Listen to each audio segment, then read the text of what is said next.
为什么花会在雨后开得更鲜艳？难道大地也会流泪吗？正是那些流过的泪水，才让生命真正开花。大家好，欢迎来到我的播客。今天想和你分享的是我翻译集《飞鸟集2025》里的一则短诗。它的文字非常简短，却像一滴水一样清澈而深邃。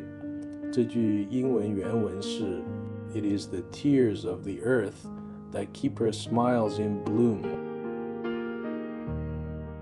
在我的翻译里，我把它写成正是大地的泪水让她的笑容如花朵般盛开。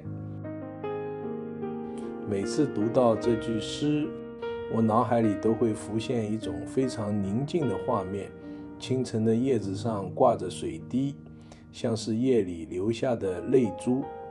阳光刚刚照下来，那些水珠轻轻颤动，像微小的星星。而就在这些水滴的滋润里，花开始开放，草开始生长，整个世界像慢慢醒来一样。这句诗里最打动我的，其实是一个非常温柔的隐喻。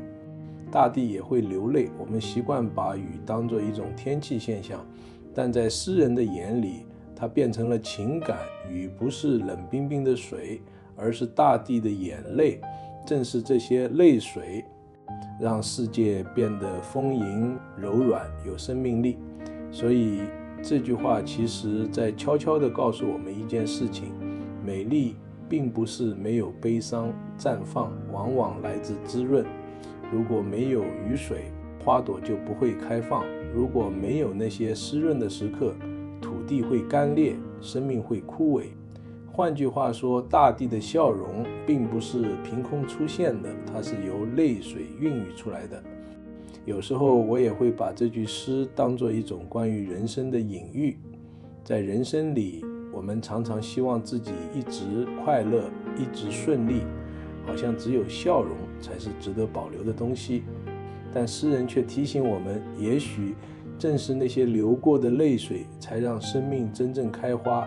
那些难过的夜晚，那些失落的时刻，那些我们以为只是痛苦的经历，其实也像雨水一样，在不知不觉中滋养着我们。等到某一天回头看，你会发现很多温柔，很多理解，很多成熟，其实都是在那些雨天里慢慢长出来的。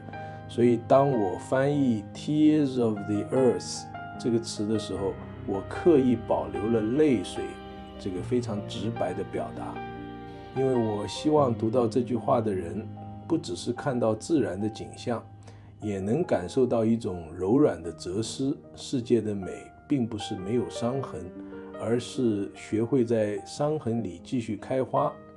再想象一下那样的画面，清晨的绿叶上悬着一滴水，那滴水也许是夜露，也许是刚刚落下的雨，它静静地挂在那里，折射着阳光，然后在某一刻它轻轻落下，落进泥土里。而就在那片泥土里，一朵花正准备开放。或许这就是诗最温柔的地方，它没有教训，也没有结论，只是给我们一个画面，让我们慢慢的去体会泪水与微笑从来不是对立的，它们其实属于同一条生命的河流。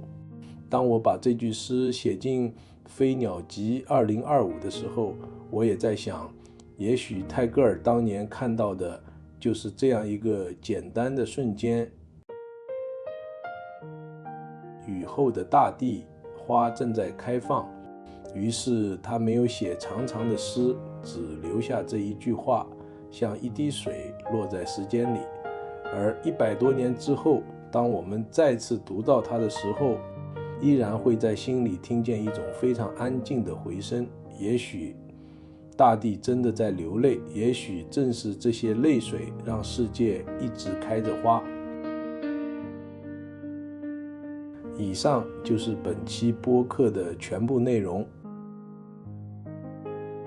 我们下期再见。